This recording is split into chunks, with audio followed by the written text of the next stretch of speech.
On a very chilly January morning, in a time of war and political tension, our 35th President, John Fitzgerald Kennedy, was sworn into office.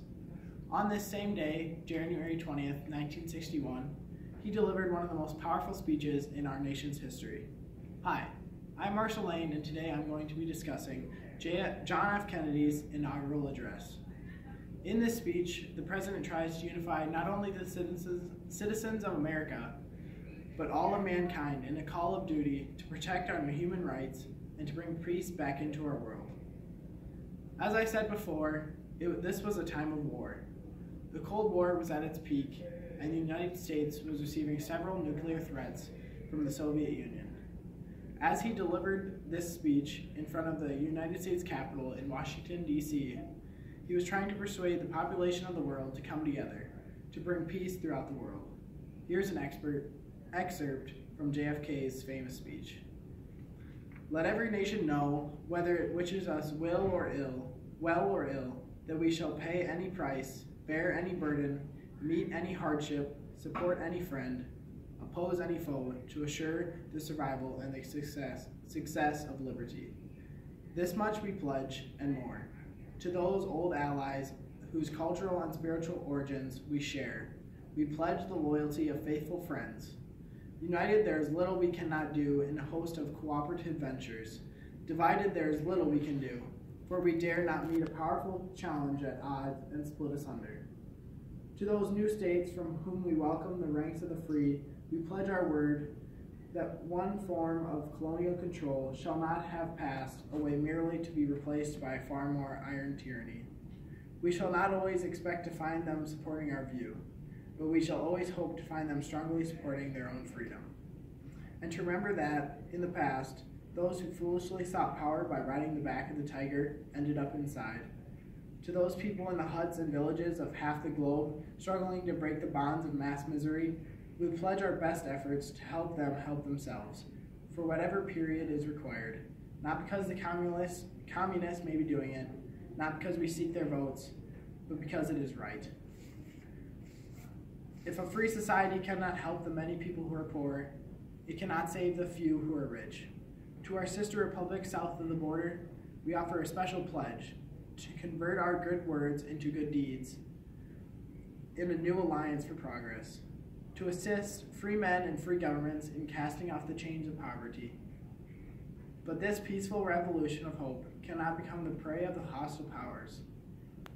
Let all our neighbors know that we shall join with them to oppose aggression or subversion anywhere in Americas. And let every other power know that this hemisphere intends to remain the master of its own house. To that world assembly of sovereign states, the United Nations, our last best hope in an age where the instruments of war have far outpaced the instruments of peace, we renew our pledge to support, to prevent it from becoming merely a forum for invective, to strengthen its shield of the new and the weak, and to enlarge the area in which its writ may run. Finally, to those nations who make themselves our adversary, we offer not a pledge, but a request, that both sides begin anew the quest for peace, before the dark powers of destruction unleashed by science engulf all of humanity in planned or accidental self-destruction. As you can tell from that portion of John F. Kennedy's famous speech, he addresses every part of the world, friend or foe, to come in an agreement of peace. In the second part of his speech, he then calls us to duty to come together as a human race, to defeat the evil in the world, and he asks us to negotiate in peaceful terms and to protect the world and our human rights. He stated, "In your hands, my fellow citizens, more than mine, will rest the final success of failure of our course.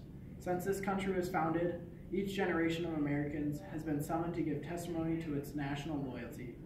The graves of young Americans who answered the call to service surround the globe. Now the trumpet summons us again, not as a call to bear arms, but a call to bear the burden of a long twilight struggle. Year in, year out, rejoicing in hope, patient in tribulation, a struggle against the common enemies of man. Tyranny, poverty, disease, and war itself. Can we forge against these enemies a grand and global alliance, north and south, east and west? that can assure a more fruitful life for all mankind? Will you join in that historic effort? In the long history of the world, only a few generations have been granted the role of defending freedom in its hour of maximum danger. I do not shrink from this responsibility. I welcome it.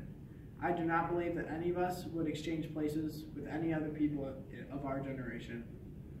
The energy, the faith, the devotion in which we bring this endeavor will light our country and all who serve it.